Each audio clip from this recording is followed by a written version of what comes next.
Well, hello, everyone. Hello, and thank you so much for joining us today for the Benjamin Z. Miller Investor Networking Group. We have a really exciting presentation. Today's topic is bonds, fixed income bonds. We're going to talk about how you can profit with these. We're going to talk about some of the basic relationships, how these work. And then we're going to have an all-important discussion about public and private corporate debt. And we're going to talk about a disaster that happened in the United States with bonds about 20 years ago. And we'll go through all of that. But before we get started, I want to point out the most basic relationship that if you're a new investor, you absolutely need to know this. And that is the relationship that if the market interest rates rise, the value of the outstanding bonds is going to fall. So that is a situation where the higher the interest rate goes, the lower the bond prices are going to go for a particular market. So that is something that is so important to kind of get an idea on that, because that is something that a lot of people, they may not be super familiar with, but if you're just starting out with bond investing, you need to be aware of that. And then if you came in a little bit late, we're happy to have you here. I want to also direct your attention to the chat window. We have a sign-in sheet. You can put your information in there, and then we will get that out where you can get a copy to everyone and get to know some people. So very good. All right. So let's talk about the history of bonds. Well, you know, the first government bonds, they were actually issued in a time of war by the Bank of England in 1694. They were issued in order to actually finance the fighting of a war against France. And the Bank of England, they successfully raised funds by selling bonds. And this is one of my absolute favorite pictures. This is actually a picture of Napoleon's horse, Napoleon Bonaparte's horse. And what I love about this picture is you can see the actual brand, where you've got the N there for Napoleon on his leg and the crown. That is so interesting. This horse has been taxidermied and actually is in a museum in France, but it's very interesting to see this all is connected to the bond market, all of it. So let's go through and let's look at some more history. Basically, the European Jewish financier Rothschild, he helped to ensure Britain's success as a financial market when the bonds that he handled, he acted as an investment banker.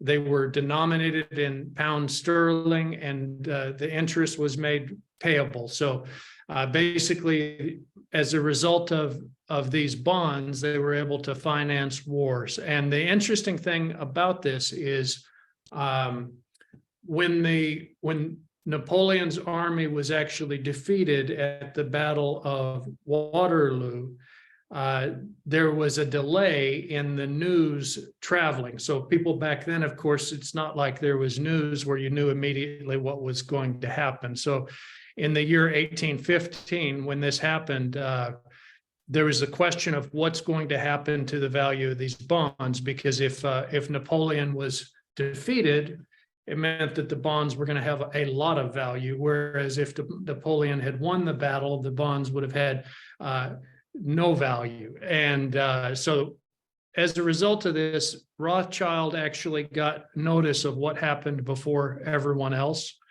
There's a couple of stories on that. One story is there was a rider on a horse that, ran the news really quickly in about 3 days' time and relayed the result. And there's another rumor, a legend really, that a homing pigeon carried the news of the battle. But as a result of that, he was able to go in and he made a fortune by buying British government bonds, because a lot of people, they were under the impression that maybe they had lost, and he didn't do anything to dissuade that impression. He gave people the impression, and he was able to, with his friends, buy up a lot of these bonds. But they were thinking they were worthless when in fact he knew that they had a lot of value because of the result of the battle.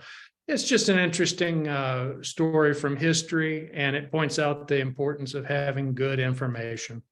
So why do people buy bonds? Well, they're looking for a predictable income stream. They also are less volatile than stock holdings. Many of you that like to buy stocks, you know how your stocks are always moving around. Most of the time, bonds are less volatile. Now, there are some exceptions, and we're going to look at some examples here of some very volatile times in the government bond market. Another nice thing about bonds is they allow you to place a large amount of capital quickly into something that is producing income. They're basically corporate debt, government debt, and they can fund a lot of things. So kind of two main categories, corporate and government. And these have some differences that we'll go through in terms of how they really operate. So let's get some definitions. Yield is probably the most important thing to know on a bond. A yield is just the amount of interest that is paid as a percentage of the current price. So the bond price will move over time, but the interest rate that the bond pays, the value of that interest rate doesn't change, but the yield is always moving based on the fortunes of the company or the government. And terms might range from 5 to 30 years, and you can find some bonds that are very old, console bonds that have perpetual terms. Very interesting. Now let's talk about another important concept called duration, because sometimes new bond investors, they think, well, I'm going to buy bonds because they're less volatile, because they do have a reputation as being less volatile, but you really need to know what you're doing if you're purchasing bonds, because if you talk about buying a bond that has a duration of, let's say, for example, 2 years, a 2-year duration, and let's say that the interest rates were to increase by 1%. Well, if the interest rates were to increase by 1% and you had a bond that had a 2-year duration, the price of the bond would decline by approximately 2%. If you had a bond that had a 4-year duration and the interest rate increased by 1%, you would see a decrease in the price of the bond by 4%. And if you do a 20-year bond, wow, you could have a 20% swing in the value. So if you're looking to minimize the volatility, you would want to buy shorter term bonds, or you could also buy private company bonds. And we'll talk about private company bonds because that is such an important thing to know about. But that's something that a lot of people don't really get.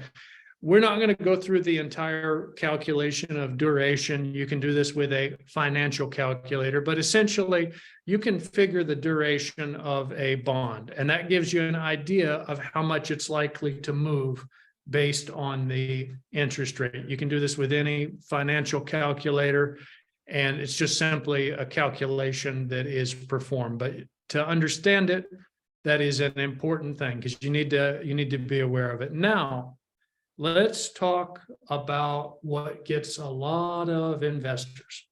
And that is this love that they have for rated debt.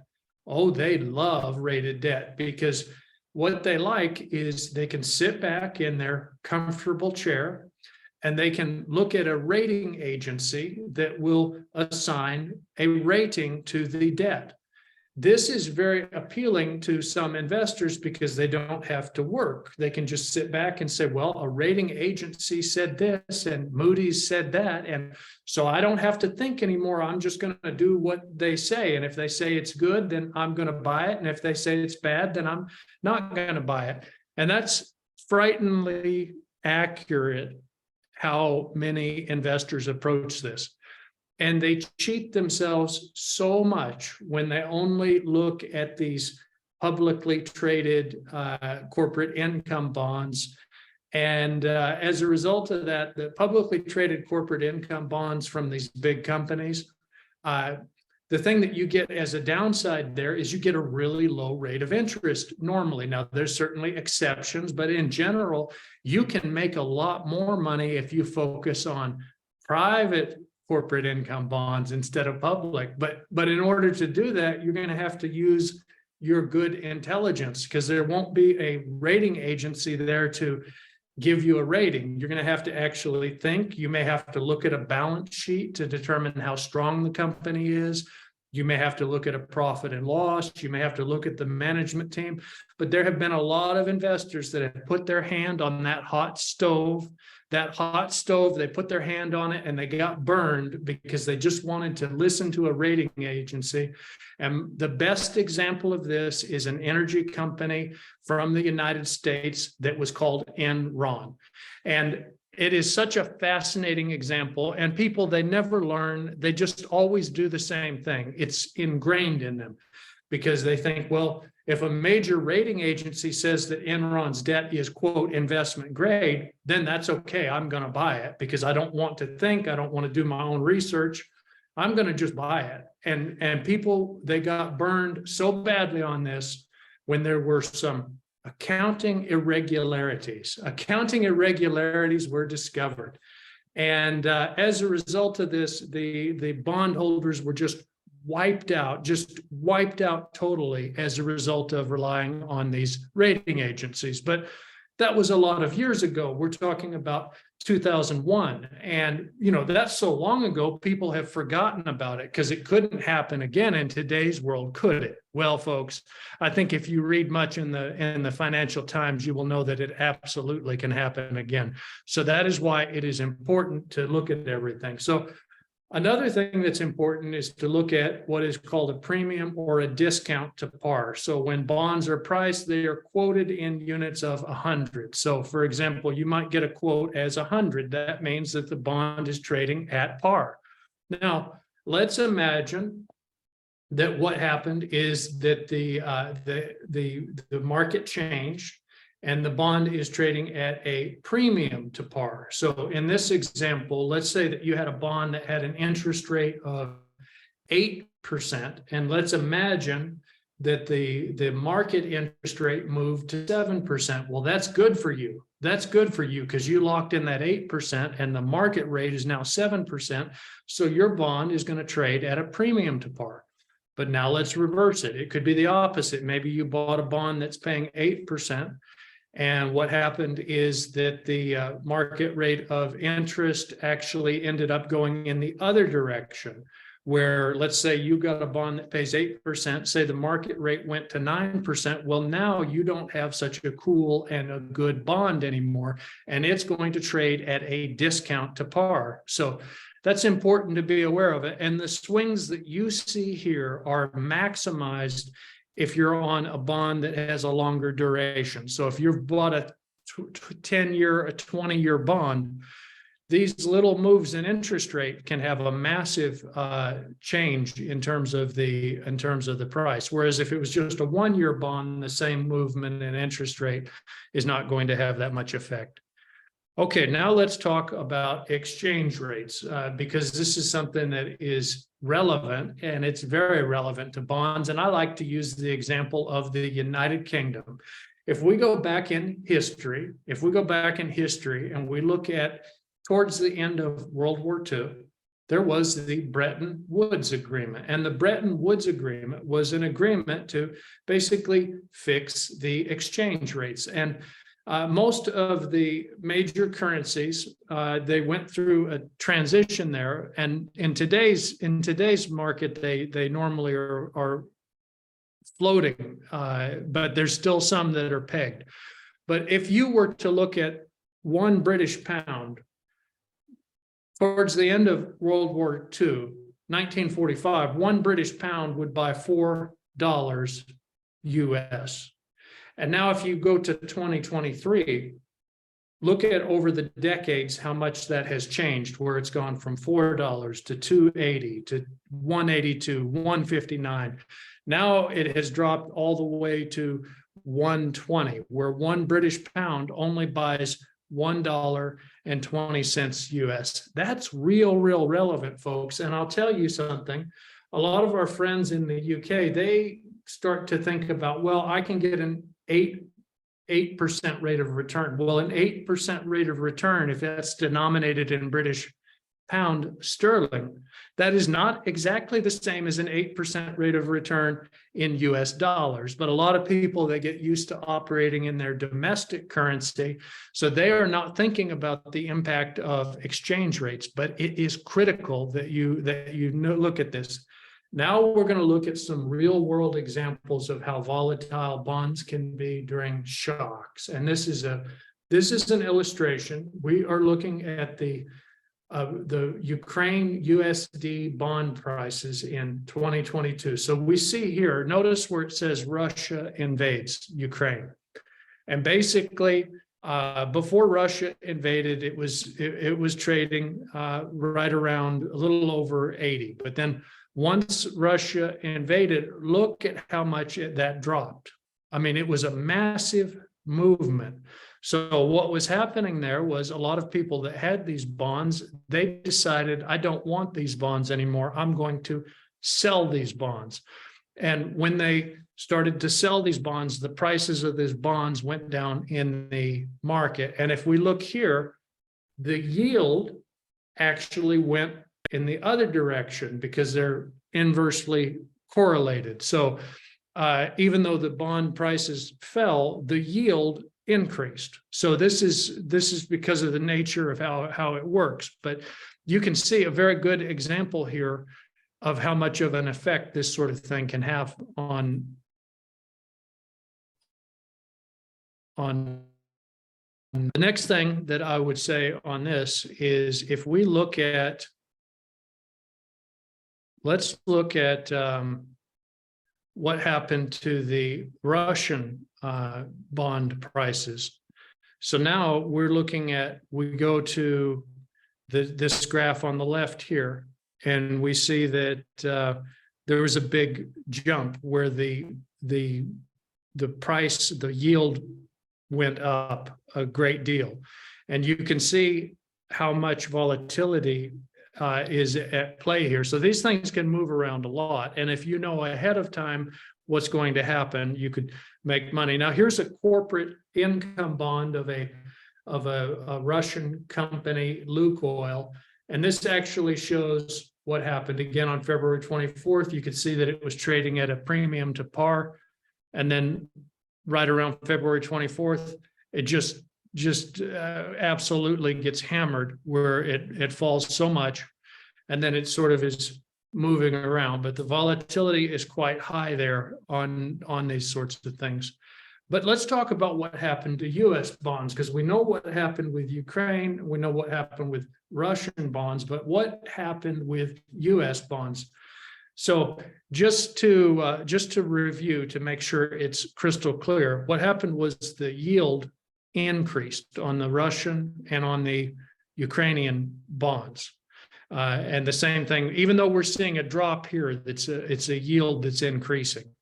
So, but the interesting thing is US bonds, their price went higher. The price of US bonds went higher, and the actual yield on US bonds went lower. And we look here at the 24th of February. So what's going on here is there is essentially a lot of money that's moving around, and people are trying to find a safe place to put the money. So a lot of the people that maybe sold bonds that were Ukrainian bonds or Russian bonds, they decided that they would buy US bonds as a safe place. So when they made that decision, they increased the demand for US bonds, which had the effect of increasing the price of the US bond.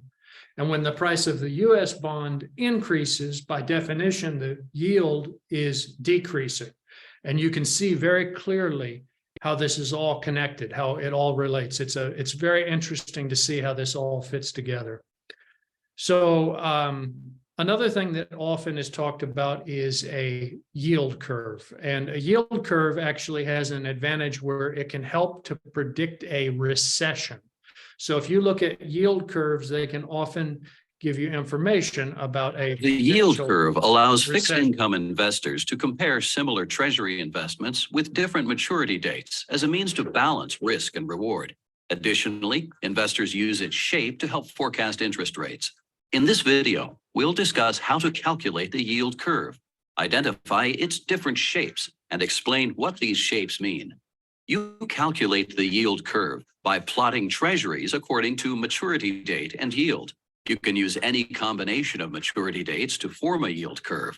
For example, you could combine a 3-month, 1-year, 2-year, 5-year, 10-year, and 30-year maturities in a single yield curve.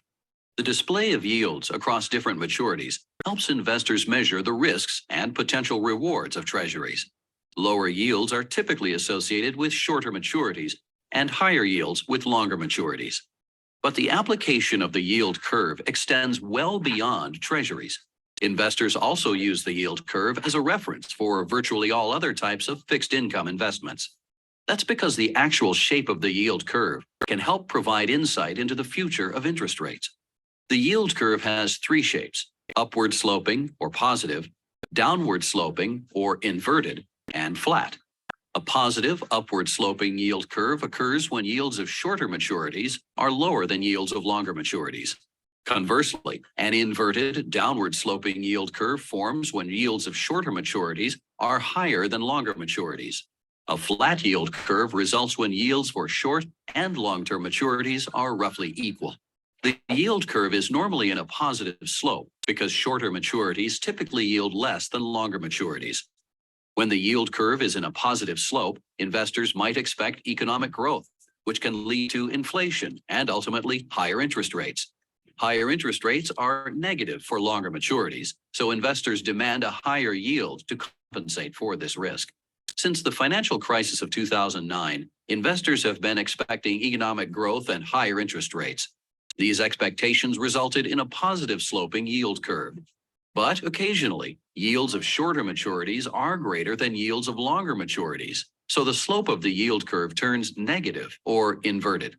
An inverted yield curve forms when investors expect economic growth to slow. If economic growth slows, investors might also expect interest rates to fall. These expectations increase the demand for higher yielding maturities, which actually drives the yields of longer maturities lower. Historically, inverted yield curves have been leading indicators of recessions. This was the case well before the financial crisis. Starting in 2006, the yield curve inverted and warned of the coming recession. Now that you understand So that's an important thing to be aware of. You can actually get kind of an idea of the possibility of a recession in the economy by looking at a yield curve. It can be used to forecast. Now, here's an interesting graphic. What we're looking at here is we're looking at the U.S. yield curve as of the 18th of December, 2022. And we see that we've got some different maturities. So here's a bond that's a 30-year bond for the U.S. and it had a last yield of 3.546%. And then if you look at over time as we go forward, we see that the yields are slightly moving. If we look at Ireland, just as an example to compare with Ireland, we see that with Ireland, we are seeing that longer term is having higher yield. Whereas if we go to 3-month or 6-month, the yield is lower. So this gives you an idea where you can actually see how these fit together. And just for fun, I put Russia and Ukraine also on there. So the Russian yield curve, 20-year, 10.2. But look at how much higher the yields are increasing there. Whereas if you look at Ukraine, you can see that the yields are also increasing. So it's quite interesting to kind of look at this. So now a question that I sometimes get from people is, hey, I know about inflation. Why would I buy a bond if there's inflation? That doesn't make any sense, Ben. Can you explain that? Well, the reason you would buy a bond, even though inflation exists, even though it is a real thing that exists and that's always taking value, is because you cannot always predict what is going to happen with the stock market. And many of you may have accounts at Merrill Lynch or Bank of America or Charles Schwab or Interactive Brokers. You've got accounts all over. And a lot of the different things that are put together in packages where they sell investments, they are using something called modern portfolio theory. And modern portfolio theory is this idea that you're going to make predictions and that the market is efficient. Well, the interesting thing about this is there was an economist, Harry Markowitz, and he won the 1990 Nobel Prize for economics. And he created a lot of this that all these companies use now, modern portfolio theory. He won a Nobel Prize. But you know what he did, folks, when it came to his own portfolio? He didn't pay any attention to that. What he did was he put half of his money in stocks and he put half of his money in bonds. And then once a year, he would make an adjustment. If his stocks had increased in value, he'd sell some stocks and he'd buy some more bonds. If the stock market had declined, he would actually sell some bonds and buy some stocks. Now, the thing is, folks, right now, the returns you can get on government and public corporate income bonds are so low, they really don't make any sense. And you may want to think seriously about private corporate debt. Companies, for example, if you take a company like one of my companies, Alamo Mortgage Holdings or Andesite Blue, these companies offer corporate income bonds that pay fantastic rates of return, hundreds of basis points and hundreds of pounds over what you can get on gilts or government bonds. But you don't have the luxury of a rating agency sitting there giving a rating on it. And so that frightens a lot of people because they may have to actually look at the situation and use their own intelligence instead of just use a rating agency, but they lose out on so much. So it's a good idea to think about your own portfolio. Ask yourself what percentage is in stocks, what percentage is in bonds. You may want to give that some thought, folks. Okay, so there's been a lot that has happened in the United Kingdom, the government debt market. They actually went through quite a situation recently where they had to do some emergency bond purchases to halt the free fall in UK government debt. And it's always interesting to see about the UK. They're always trying to get things right. So very good. And why did they buy the bonds? Well, it had to do with a lot of things, but the central bank basically started to look at the headline inflation rate. There's a cost of living crisis that's going on now, and it kind of seems counterintuitive what they did. But now there's been some changes in that. But all of these markets that you look at, you always can find pockets. You always can find areas where there's opportunities. So that is something that is so important. Okay, very good, very good. So now I'm gonna stop this recording, and I'm gonna open this up for any questions that anyone may have, and I'll be happy to answer any questions.